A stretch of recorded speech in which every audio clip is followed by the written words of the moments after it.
আসসালামু আলাইকুম। কেমন আছেন সবাই? আশা করি সবাই ভালো আছেন। আজকে আমি আপনাদের একটি ভ্যানিলা কেক ডেকোরেশন করে দেখাবো। এই কেকটা আমি আগেও করেছিলাম। তো আমার আগের কেকটা দেখেই উনি কেকের অর্ডারটা দিয়েছিল। তো কেকটাকে ডেকোরেশন করেছি কিভাবে সেটা আপনাদের সাথে আজকে শেয়ার করব। কেকের ডেকোরেশন করাটা খুবই সিম্পল, কিন্তু তারপরও দেখতে কেকটা অনেক বেশি সুন্দর ছিল। তো চলুন ডেকোরেশনটা শুরু করি। প্রথমে কেক বোর্ডের উপর আমি সামান্য পরিমাণ ক্রিম লাগিয়ে কেকের উপর প্রথম স্লাইসটা বসিয়ে দিব। আর কেকের সাইডগুলো একটু ভেঙে গেছে, তার কারণ আমি কেকটা গরম থাকা অবস্থায় মোল্ড আউট করেছি। এজন্য যেহেতু হাতে খুব কম সময় ছিল, তাই আমি কেকটাকে গরম থাকা অবস্থায় মোল্ড আউট করেছি। আর ভ্যানিলা ফ্লেভারের কেকগুলোই বেশি করা হয়, কারণ ভ্যানিলা ফ্লেভারের কেকগুলোর অর্ডার অনেক বেশি আসে। আর কেকটা নাকি ওদের কাছে অনেক বেশি ভালো লেগেছিল। যাই হোক, কথা বলতে বলতে কেকটাকে আমি ক্রাম কোটিং করে নিচ্ছি। এভাবে কেকটাকে ক্রাম কোটিং করে আমি 30 মিনিটের মতো ফ্রিজে রেখে দিব। এতে করে কেকটা ফিনিশিং করতে অনেক বেশি সুবিধা হবে। পাইপিং ব্যাগের সাহায্যে ক্রিম দিয়ে কেকটাকে কভার করতে অনেক বেশি ভালো লাগে। যারা করেন তারা বুঝতে পারবেন কতটা ভালো লাগে। যাই হোক, এভাবে আমি পুরো কেকটাকে কভার করে নিচ্ছি। অনেকদিন যাবত আপনাদের সাথে কেকের ভিডিও শেয়ার করা হয় না, তো অনেকদিন পরে আবার একটা কেকের ভিডিও আপনাদের সাথে শেয়ার করলাম। যদিও এই কেকটা আমি এর আগেও করেছিলাম। সেম কালারের সেম ডিজাইনের কেকটা আবারও আপনাদের সাথে শেয়ার করলাম। আমরা যারা ফেসবুকে কন্টেন্ট বানাই সবাই চাই যে ভালো কিছু শেয়ার করতে, কিন্তু অনেকেই আছে ফেসবুকে যারা এখন কন্টেন্ট বানায় তারা অধিকাংশ মানুষই খারাপ কিছু কন্টেন্ট শেয়ার করছে। বাজে কন্টেন্ট বানিয়ে টাকা কামানোর চেয়ে কন্টেন্ট না বানানোই ভালো। এমন ধরনের কন্টেন্ট কেন বানাবো যে কন্টেন্টে সমাজ নষ্ট হবে? এমন কন্টেন্ট বানান যে কন্টেন্ট থেকে মানুষ ভালো কিছু শিখতে পারবে। শিক্ষণীয় কন্টেন্ট না বানালে এমন কন্টেন্ট বানানোর দরকার কি যে কন্টেন্ট থেকে মানুষ খারাপ কিছু শিক্ষা নিবে?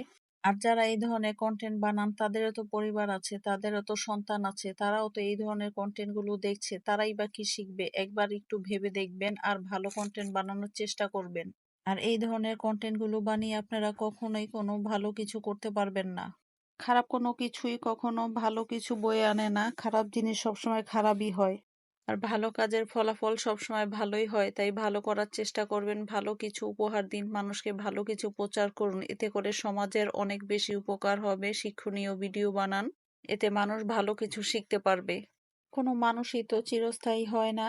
মানুষ তো আজ আছে কাল নেই, তো মানুষের ব্যবহারটা রয়ে যায়। তো মানুষ যদি ভালো ব্যবহার ভালো কিছু মানুষকে উপহার দিয়ে যায়, তো সেইটা তো থেকে যাবে। আপনার মৃত্যুর পরও আপনার ভালো কাজ ভালো ব্যবহারগুলো মানুষের মাঝে বেঁচে থাকবে। যাই হোক, কথা বলতে বলতে আমি আমার কেক ডেকোরেশনটা কমপ্লিট করে ফেললাম। কেকের উপর নামটাও লিখে দিয়েছি। আমার কেক ডেকোরেশনটা কিন্তু অনেকটা কমপ্লিট হয়ে গেছে। কেকটা দেখতে কিন্তু অনেক বেশি সুন্দর ছিল। সামনে থেকে দেখতে তো অনেক বেশি সুন্দর লাগছে, ক্যামেরায় যদিও এতটা সুন্দর লাগছে না। হোয়াইট কালার আর পার্পল কালারের কেকটা দেখতে কিন্তু সামনে থেকে অনেক বেশি সুন্দর। এবারে আমি উপরে কিছু হোয়াইট কালারের ডট ডট দিয়ে দিব, এতে করে কেকটা দেখতে আরো বেশি সুন্দর লাগবে। এবারে আমি নিচে ডট ডট করে বর্ডার লাইন দিয়ে দিব। কেকের নিচে বর্ডার লাইনটা দিলে আমার কাছে কিন্তু কেকটা দেখতে আরো বেশি সুন্দর লাগে। যে কোনো কেকে যদি বর্ডার লাইন দেওয়া হয় তাহলে কেকের সৌন্দর্যটা আরো বেশি ফুটে ওঠে। অনেকেই আছেন আমাদের কাছে অনেক দূর থেকে কেক অর্ডার করতে চান। আসলে কেকটা এতটাই সেনসিটিভ জিনিস যে এত দূরে কেক ডেলিভারি দেওয়া সম্ভব না। যারা এত দূর থেকে ইনবক্স করেন কেক নিতে চান, তাদের কাছে আমি আন্তরিকভাবে দুঃখিত। আসলে এত দূরে কেকটা দেওয়া সম্ভব না। আমরা শুধু নারায়ণগঞ্জের মধ্যে কেকটা সেল করে থাকি। যারা কেক নিতে চান অবশ্যই ইনবক্স করবেন আমাদের পেজে।